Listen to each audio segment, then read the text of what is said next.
मां भगवती का पूरे विश्व के ऊपर आशीर्वाद है और ये इतनी पवित्र धरती जिसको पूरी दुनिया पूरा विश्व मानता है। लेकिन ये भाजपा वाले दो लोग कौन होते हैं कि गंगा जल छिड़कर इसको पवित्र करने की। ये मां भगवती वैष्णो माता का जो स्थान है ये अपने आप में बहुत ही पवित्र है और इन लोगों की जरूरत नहीं है इसको पवित्र करने की। ये गंदी राजनीति जो करते जा रहे हैं, हम ये कहते हैं कि इसको आप बंद कीजिए। अगर सच में आपकी धर्म की आपको चिंता है तो उन बारीदारों ने जिन्होंने हजारों साल, मैं आपको कहना चाहता हूं हमें पैसे की जरूरत नहीं है, हमें किसी चीज की जरूरत नहीं है। हम माता से जुड़े हुए लोग हैं, हम माता हमारी कुल देवी है और हजारों साल, आप 35 साल की आप डेवलपमेंट बताते हो कि 35 साल में श्राइन बोर्ड ने ये कर लिया। डेवलपमेंट जो है ये एक सिस्टम का हिस्सा होता है।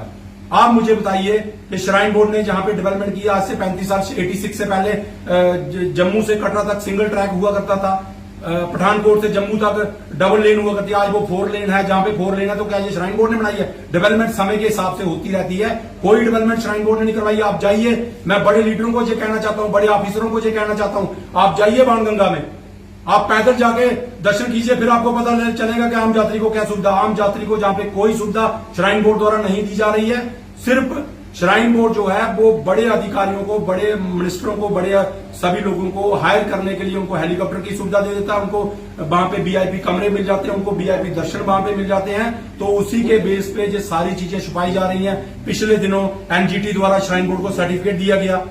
तो मैं ये पूछना चाहता हूं कि बाणगंगा की हालत आप मीडिया के बंधु तो सब जानते हो, तो बाणगंगा की इतनी गंदी हालत होने पर भी इनको सर्टिफिकेट मिल जाता है, तो आप समझ सकते हो किस तरीके से ये मैनेज कर लेते हैं। क्योंकि श्राइन बोर्ड का चेयरमैन जो है वो एलजी साहब है, एलजी साहब पूरी स्टेट देखते हैं, सारे डिपार्टमेंट उनके अंडर है। तो श्राइन बोर्ड जहां पे एक किस्म की सरकार चलाता जा रहा और लोगों के अधिकार भी दबाता जा रहा है, लोगों की जमीनें जबरदस्ती हड़प करता जा रहा है। जैसे यूनिवर्सिटी में उन्होंने लोगों की जमीनें जबरदस्ती ली, वहां पे एक कॉलोनी बिछाई गई, कॉलोनी को आज तक मालिकाना हक नहीं दिया गया।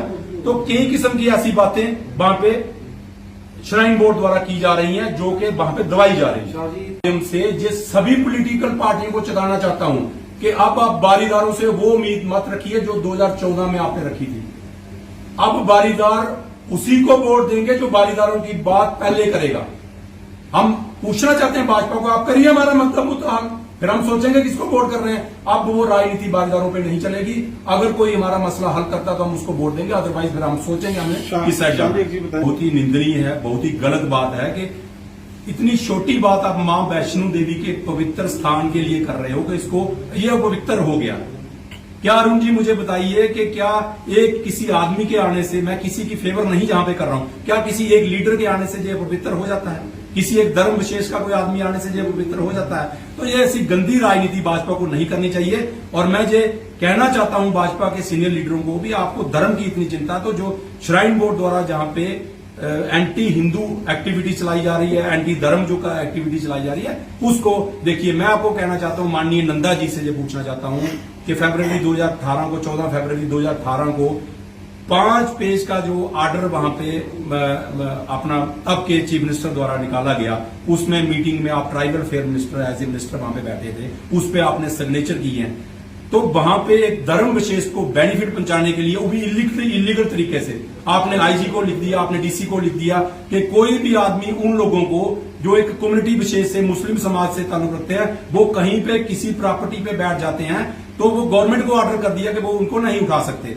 तो मैं नंदा जी को पूछना चाहता हूं कि उस कम्युनिटी की आपको ज्यादा चिंता है जो हजारों सालों से जो बारीदार जहां पे बैठे हैं, जिन्होंने वोट देकर आपको इस लायक बनाया, आपको लीडर बनाया, उसकी आपको बिल्कुल चिंता नहीं है। तो ये बहुत ही निंदनीय है। ये मैं पूछना चाहता हूं कि नंदा साहब, आप बताइए कि आप हिंदुओं के फेवर में हो या उन लोगों के फेवर में? राजनीति करती जा रही है। आपने जब वोट लेने थे, माननीय मोदी जी ने जब रैली में कहा कि हम बारीदारों का परमानेंट स्थायी हल निकालेंगे, तभी तो बारीदारों ने भाजपा को वोट दिए। अदरवाइज नंदा जी कभी नहीं जीते। मैं दावे से कई बार प्रेस कॉन्फ्रेंस में कह चुका हूं कि ये नंदा साहब की इतनी कैपेसिटी नहीं थी, ये तो कहीं काउंटिंग में नहीं थे। तो बारीदारों के वोटों से जीते हुए नंदा जी, जिन्होंने आज तक बारीदारों को लेकर एक भी बात नहीं की, पिछले दिनों को वहां पे कह रहे थे कि देखो ये मसला कोर्ट में है। तो मैं ये कहना चाहता हूं, नंदा जी से पूछना चाहता हूं कि कितनी देर बारीदार इंतजार करेंगे? 6 साल तो आपका इंतजार कर लिया, तो अब आप, हमारे पास कोई ऑप्शन नहीं बचा, तो हम कोर्ट में चले गए। उसमें भी नंदा जी ने वहां पे एक वर्ड का इस्तेमाल किया कि ये कोर्ट ऑफ कंटेम्प्ट होगा। तो मैं ये कहना चाहता हूं कि नंदा जी को ये पूछना चाहता हूं, आप इस विषय से, आप इस टेक्निकल इश्यू से जुड़े हुए हो क्योंकि आप वकील हो, तो ये आप किस शब्द का इस्तेमाल कर रहे हो? इससे नंदा जी की काबिलियत सामने आती है कि आप कितने समझदार हो कि कंटेम्प्ट ऑफ कोर्ट को कोर्ट ऑफ कंटेम्प्ट बोल रहे हैं। तो ये ऐसी बातें नंदा जी, मैं कह रहा हूं ये नालायक लीडर हैं जिन्होंने आज तक बारीदारों के मसले को खराब किया है। असेंबली में बिल नहीं आने दिया क्योंकि सत शर्मा जी और अशोक कोल जी बिल लाना चाहते थे, नंदा जी ने वहां पे अपोज किया। तो ये एक तरफ कहते हैं बारीदारों के साथ है, मैं कहता हूं सबसे ज्यादा दुश्मन बारीदारों के नंदा जी है।